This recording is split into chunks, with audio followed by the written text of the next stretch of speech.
اگر ناراض نہ ہو تو نوجوان ذرا غور کریں میری بات پر. میں ظاہر ہے معاشرے کا حصہ ہوں، سوسائٹی میں رہتا ہوں، کچھ چیزوں کو میں قریب سے جانتا ہوں. پتہ ہے بندہ نیک کون ہوتا ہے؟ جس کی تنہائی نیک ہوتی ہے، جو اکیلے میں نیک ہوتا ہے. تنہائی جس کی پاک صاف ہوتی ہے، اصل میں وہ بندہ نیک ہوتا ہے. ہمارے ہاں نا بالخصوص نوجوان نسل سے کہوں گا، تمہارے پاس سہولت آئی ہے موبائل کی، تمہارے پاس سہولت آئی ہے انٹرنیٹ کی، لیکن دیکھنا اس کی وجہ سے کہیں تمہاری تنہائی ناپاک نہ ہو جائے. دیکھنا اس کی وجہ سے کہیں تمہارا وہ اکیلے میں جو تمہارا رب رسول سے رشتہ جڑنا چاہیے تھا، سجدے کا نور ہونا چاہیے تھا، اچھی منصوبہ بندی کرنی چاہیے تھی، وہ میلا کچیلا نہ ہو جائے.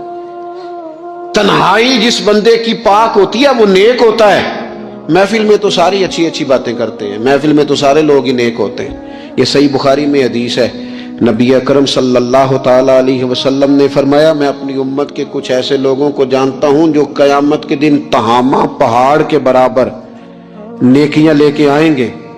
تہامہ پہاڑ تھا ایک بڑا سفید رنگ کا، اس پہاڑ کے برابر وہ نیکیاں لے کے آئیں گے، لیکن فرمایا اللہ تعالیٰ ان کی نیکیوں کو ہوا میں اڑا دے گا. حضرت ثوبان رضی اللہ تعالیٰ عنہ نے عرض کی، یا رسول اللہ صلی اللہ تعالیٰ علیہ وسلم ہمیں یہ معاملہ کھول کر بیان کر دیں. حضور علیہ الصلوۃ والسلام فرمانے لگے، وہ راتوں کو عبادت بھی کرتے ہیں، اللہ کی بارگاہ میں بھی حاضر ہوتے ہیں، لیکن فرمایا ان لوگوں کا مسئلہ یہ ہے، ان کا نقصان یہ ہے، گھاٹا اور خسارہ یہ ہے کہ جب وہ اکیلے ہوتے ہیں تو رب کی حرمتوں کو پامال کرتے ہیں، دین کی حدوں کو توڑتے ہیں، تنہائیوں میں رب کی نافرمانی کرتے ہیں. نتیجہ کیا نکلتا ہے کہ وہ جو لوگوں کے بیچ نیکیاں کی ہوتی ہیں، نمازیں پڑھی ہوتی ہیں، عبادتیں کی ہوتی ہیں، صدقات کی ہوتے ہیں، وہ بھی ضائع ہو جاتے ہیں. اگر یہ لوگ اپنی تنہائی پاک کر لیں تو ان کی باقی ساری عبادتیں بھی محفوظ ہو جائیں گی. اپنی تنہائی پر توجہ دیں. اپنی بالخصوص نوجوانوں، میری آپ سے بڑی درد مندانہ اپیل ہے، اپنی تنہائی میں نا رب کی بارگاہ میں حاضر ہو، اچھے ارادے کرو، اچھی منصوبہ بندی کرو، لمبی دعائیں مانگو. اکیلے جب ہو تو پھر نا وضو کر کے رسول پاک کی بارگاہ میں درود و سلام پڑھو. دلوں کو قوت ملے گی، حافظے مضبوط ہوں گے، تمہارے چہروں پر روشنی آئے گی. حضور علیہ السلام نے فرمایا شراب جو ہے نا یہ ناپاکی کی جڑ ہے. فرمایا جس نے شراب کو پیا 40 دن تک اللہ اس کی عبادت قبول نہیں فرمائے گا. اور حضور علیہ الصلوۃ والسلام فرماتے ہیں اگر کوئی اس حال میں مرا کہ اس کے پیٹ میں شراب تھی تو وہ جاہلیت کی موت مرا ہے. جس طرح جاہلیت میں لوگ مرتے تھے، مجھے بتائیے ایک دفعہ پیے تو 40 دن تک نماز قبول نہیں ہوتی، تو جو عادی ہو خدا را اپنے بچوں کی نگرانی کرے، اپنے دائیں بائیں غور کرے، یہ بہت بڑی مصیبت ہے. حضرت مولا علی شیر خدا فرمایا کرتے تھے دریا میں اگر شراب کا قطرہ گرے اور پھر وہ دریا خشک ہو جائے اور پھر نیچے سے گھاس اگائے اور پھر میرا گھوڑا اگر وہ گھاس کھا لے تو میں اس گھوڑے پر سواری بھی نہیں کروں گا. اتنی زیادہ یہ ناپاک ہے، پلید ہے کہ میں اس گھوڑے پر نہیں بیٹھوں گا. اس سے احتیاط کی جائے. اور پھر میرے نبی اکرم صلی اللہ تعالی علیہ وسلم نے فرمایا 3 طرح کے لوگ ایسے ہیں کہ ان کی نمازیں ان کے کانوں سے اوپر نہیں جاتی. اللہ تعالیٰ کی بارگاہ تک، عرش تک پہنچنا تو دور کی بات، کانوں سے اوپر نہیں جاتی. 3 قسم کے لوگ ہیں. ایک تو حضور فرماتے ہیں بھاگ جانے والا غلام. اس دور میں لوگ غلام خریدتے تھے، جو بھاگ گیا اس کی نماز کانوں سے اوپر تک نہیں جاتی. اور ایک حضور فرماتے ہیں ایسی عورت جو اس حال میں رات گزارے کہ اس کا خامد اس سے ناراض تھا، تو اٹھ کے تہجد پڑھے یا عبادت کرے یا صلاۃ اللیل کرے، اس کی نماز اس کے کانوں سے اوپر نہیں جاتی. اور حضور علیہ السلام فرماتے ہیں ایسا امام کہ جو زبردستی امامت کرائے اور لوگ ان کی امامت کو پسند نہ کریں، ایسے شخص کی نماز بھی اس کے کانوں سے اوپر نہیں جاتی. اپنے اعمال صالحہ کو سنبھالیں، کوشش کریں ایسا کوئی کام نہ ہو جس سے ہمارے اعمال مقبولیت سے باہر نکلے. یہ جو اللہ خیر کرے عاشق رسول نعت خواں میں ملے ہوئے ہیں، جو عشاء پڑھ کے آتے ہیں اور فجر سے پہلے واپس چلے جاتے ہیں، کوئی پتہ نہیں کیا ماحول ہے، ساری زندگی ہو گئی حضور سے عشق کرتے پر داڑھی نصیب نہیں ہوئی، یعنی کس قسم کا عشق ہے جو عشق تو ہے اور سنت نہیں رسول اللہ کی، یہ ساری زندگی بیت گئی اور نصیب نہیں ہوئی۔ اب تو خیر پیر بھی بہت سارے مارکیٹ میں آ گئے، مولوی صاحب کی تھوڑی سی چھوٹی ہو تو ان کے پیچھے نماز نہیں ہوتی، تو پیر کی چھوٹی ہو تو بیعت ہو جاتی ہے۔ لیکن ہمارا معیار ہے نا جی، مولوی صاحب کی مسجد سے چھٹی ہو جاتی ہے، پیر صاحب کو کون نکال سکتا ہے گدی نشینی؟ ضرورت ہے کسی کی؟ اب تو پیروں کے بچوں کو لوگ شہزادے کہنے لگے ہیں، تو میں نے کہا اس کے ابے کو بادشاہ کہا کرے پھر، کیونکہ شہزادے تو بادشاہوں کے ہوتے ہیں۔ عجیب معیار بن گیا نا، اس کو بدلیں۔ فقیری اور چیز کا نام، فقیری تو رسول اللہ کی غلامی کا نام ہے۔ اورنگزیب عالمگیر کے بارے میں اعلیٰ حضرت فاضل بریلوی رحمۃ اللہ نے لکھا ہے کہ اورنگزیب عالمگیر ایک دن بیٹھے تھے تو ایک بہروپی آ گیا، آ کے کہنے لگا بادشاہ میں روپ بدل کے دکھاؤں گا، اگر آپ مجھے نہ پہچان سکے تو میں آپ سے انعام لوں گا۔ اورنگزیب کہنے لگے کہ میں کوئی ایسے ویسے ہی حکمران ہوں، ہمارے پاکستان کے حکمران تو کہتے ہیں مجھے تو سویرے پتا چلا ہے کہ ملک میں کیا ہو رہا ہے، ہندی سویرے آنکھ کھلی ہے تو پتا چلا ہے، نہ ادھر ادھر کی تو بات کر، یہ بتا کہ قافلہ کیوں لٹا، مجھے رہزنوں سے غرض نہیں تیری راہبری کا سوال ہے۔ کہتا ہے جی مجھے سویرے پتا چلا ہے، تو اتنا نابینا تھا تو تجھے آنے کی کیا ضرورت تھی؟ ہوش کرنا بھائی، اب تو حکمران ہے، تو خیال کر، معیار کو سمجھ۔ اورنگزیب سے بہروپیہ کہنے لگا روپ بدل کے دکھاؤں گا، اگر آپ نہ پہچان سکے تو انعام لوں گا۔ تو بادشاہ کہنے لگا تو زور لگا لے جتنا ہے، ایسا کوئی بہروپیہ ہے ہی نہیں جو مجھے دھوکہ دے سکے۔ ملا جیون کے شاگرد تھے نا اورنگزیب عالمگیر، صاحب تفسیرات احمدیہ کے، تو بادشاہ نے نا ایک دن کوئی ٹیچر بھرتی کرنے تھے، تو وہ بھی آ گیا بڑی ساری ٹوپی پہن کے، جس طرح جناح کیپ نہیں ہوتی آج کل، تو بڑی ساری ٹوپی پہن کے نا تو وہ بھی پہنچ گیا، ہاتھ میں چھڑی پکڑی ہے اور ویس کو ٹچکن بڑا اچھا تیار ہو کے آیا۔ بادشاہ سب ٹیچروں کے انٹرویو کر رہے تھے، جب اس کی باری آئی نا تو بادشاہ نے 10 روپے دیے، کہنے لگا یہ تیرا آنے جانے کا کرایہ ہے، میں نے تجھے پہچان لیا ہے، چل دوڑ جا۔ اس نے کہا بھی تو واقعی بڑا سیاح ہے۔ کچھ دنوں کے بعد نا بادشاہ نے کہا کہ میں نے سپاہی بھرتی کرنے، تو یہ بھی آ گیا، کو 2-3 مہینے کے بعد مونچھیں ذرا بڑی کر لی اور بال تھوڑے بڑھا لیے، سمجھ لے کوئی اینک وینک لگا لی، روح بدل کے آیا۔ بادشاہ کے سامنے بہت سارے لوگ کھڑے ہوئے، جب اس کی باری آئی تو بادشاہ نے 10 روپے دیے، کہا میاں جا کوئی اور چکر چلا کے آ۔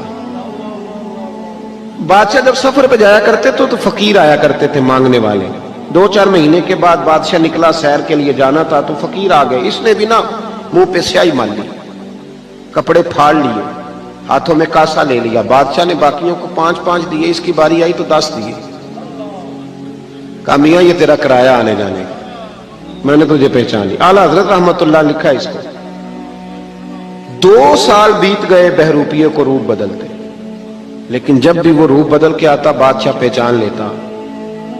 ایک دن بادشاہ جہاد کے لیے جا رہا تھا ہندوؤں کے ساتھ، ایک ریاست سے ٹکرانا تھا، ہزاروں کا لشکر اس کے ساتھ فوج کا، گرمی بڑی سخت تھی، بادشاہ ایک گلی سے گزر رہا تھا، ایک روڈ سے گزر رہا تھا، اس نے دیکھا کہ ایک بہت پہاڑی ہے، اوپر لوگ چڑھ بھی رہے ہیں اتر بھی رہے ہیں۔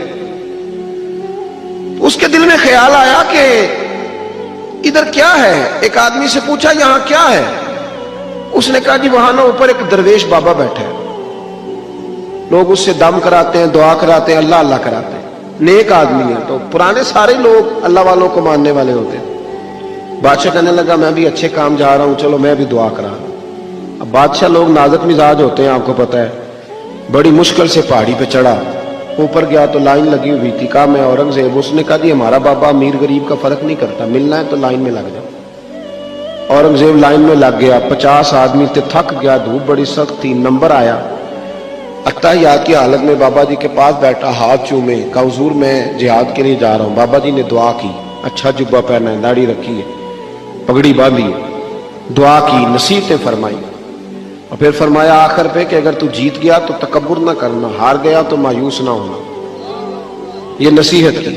اورنگزیب کہتے ہیں کہ میں نے چند سکے نہ بطور نذرانہ کے بابا جی کے مصلے کے نیچے رکھے، اور جب میں الٹے قدم اترنے لگا تو بابا جی رومال جھاڑ کے کھڑے ہو گئے، کہنے لگے آج نہیں پہچانا تو نے، کوئی نہیں سمجھ آئی آپ کو، کہنے لگے آج نہیں پہچانا،